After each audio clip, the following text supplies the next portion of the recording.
कानी बहू। किशोरी लाल जी के बेटे राघव की शादी की बात जगह जगह चल रही थी, लेकिन किशोरी लाल जी को कोई लड़की पसंद ही नहीं आती थी। और उसकी एक ही वजह थी, किशोरी लाल जी का लालची होना। उनको लड़की वालों से मोटा दहेज चाहिए था और इसी चक्कर में एक दिन वो एक बहुत पैसे वाले के घर अपने बेटे का रिश्ता लेकर पहुंचे। उस आदमी का नाम था ओम प्रकाश। देखिए किशोरी लाल जी, मेरी एक ही बेटी है और मेरी सारी संपत्ति जायदाद सब कुछ मेरी बेटी नैना का ही है। पापा, नाम से लगता है बहुत खूबसूरत होगी। कितना अच्छा नाम है ना, नैना। ओ, वैसे बात तो सही है आपकी। अब इतना पैसा है, जमीन जायदाद है, इकलौती बेटी, आप भी क्या करेंगे? सब कुछ उसे ही देंगे ना। बिल्कुल ठीक पहचाना आपने। बस बेटी की शादी और सारी जायदाद उसके नाम। पापा, बिना देखे हाँ कर दीजिए ना। इतना अच्छा रिश्ता फिर कहाँ मिलेगा? माला माल हो जाएंगे हम। मैं अपनी बेटी को बुलाता हूँ। अरे नहीं नहीं नहीं नहीं, आपकी बेटी का नाम नैना है, सुनकर ही लगता है बहुत सुंदर होगी। रहने दीजिए अंकल, मैं तो आपकी बेटी के नाम से ही इतना खुश हो गया हूँ कि उसे बिना देखे शादी करने को तैयार हूँ। अब तो मैं उसका चेहरा सीधे शादी के बाद ही देखूंगा। और इस तरह राघव नैना का चेहरा नहीं देखता और उससे शादी कर लेता है।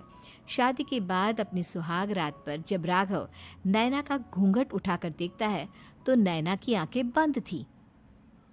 कितने खूबसूरत हो तुम नैना, जरा अपनी आंखें खोलकर मेरी तरफ देखो तो सही। नहीं, मुझे शर्म आती है। अरे, मैंने तुम्हें शादी से पहले भी नहीं देखा, और अब अगर तुम आंखें खोलकर मुझे देखोगी भी नहीं तो मुझे अच्छा कैसे लगेगा? इससे पहले कि नैना अपनी आंखें खोलकर राघव की तरफ देखती, अचानक से लाइट चली गई और राघव नैना को पूरी तरह से देख भी नहीं पाया। अगली सुबह नैना राघव के लिए नाश्ता बनाकर लेकर आई।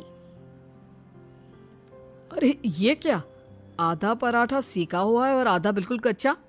ये तुमने क्या किया नैना? बहू, तुमने क्या आधा पराठा तवे से नीचे लटका कर रखा था, जो आधा सिका है और आधा कच्चा? मुझे जितना दिखेगा उतना ही तो सीखूंगी ना पापा जी।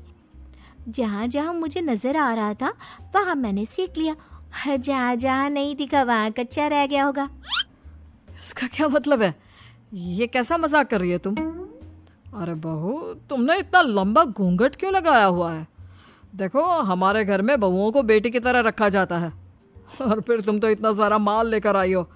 देखो, ये घूंघट डालकर रखने की कोई ज़रूरत नहीं है। हाँ नैना, पापा जी ठीक कह रहे हैं, तुम तो आराम से रहो, अपना ही घर समझो। नैना अचानक से अपना घूंघट उठा लेती है। अरे ये क्या पापा, नैना की तो एक आंख फूटी हुई है। नाम से नैना, लेकिन ये तो कानी बहू निकली। मेरे साथ धोखा हुआ है, धोखा। बिना दिखाए अपनी कानी लड़की मेरे संग ब्याह दी।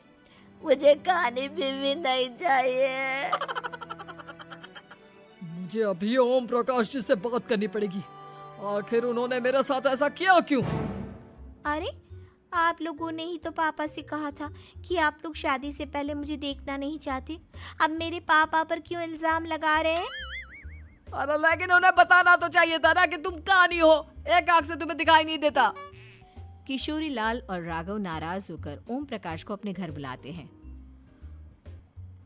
पापा जी, ये आपने क्या किया? शादी से पहले बताया क्यों नहीं कि नैना की आंखों में परेशानी है?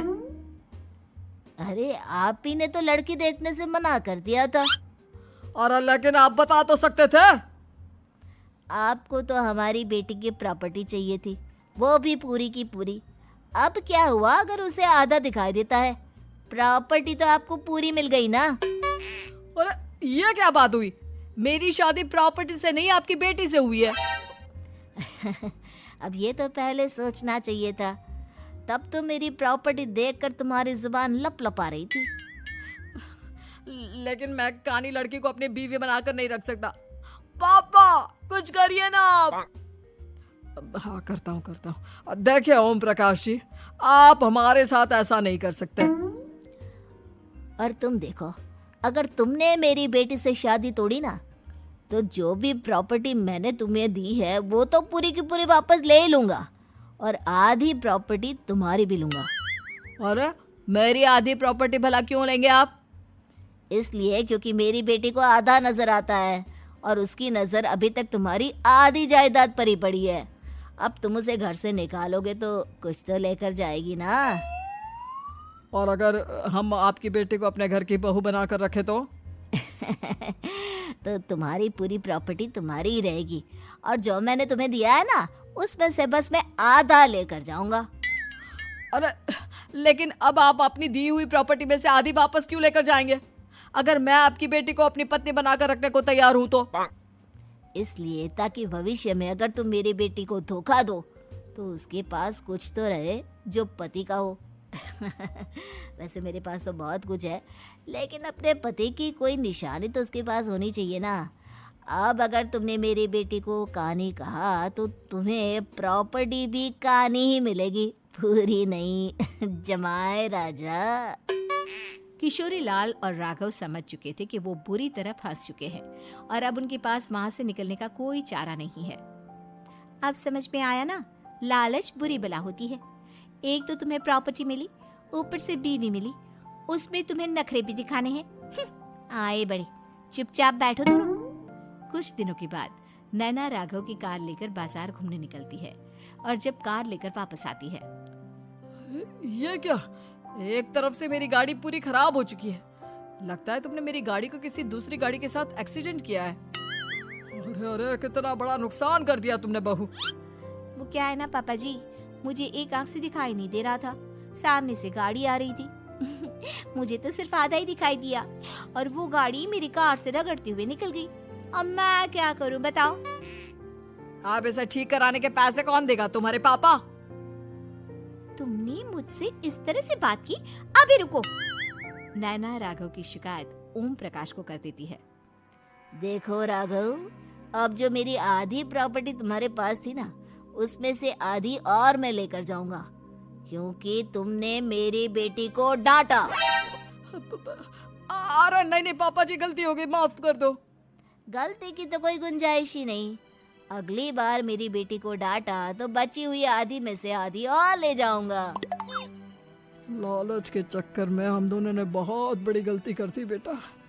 एक तो तुम्हें कानी बहू मिली और ऊपर से जो माल मिला वो भी काना। इस तरह राघव की हर एक गलती पर ओम प्रकाश उसकी प्रॉपर्टी का आधा आधा हिस्सा लेकर अपना सारा माल वापस ले गया और राघव को कानी बीवी से काम चलाना पड़ा। भाई लालच वाकई में बुरी बला है।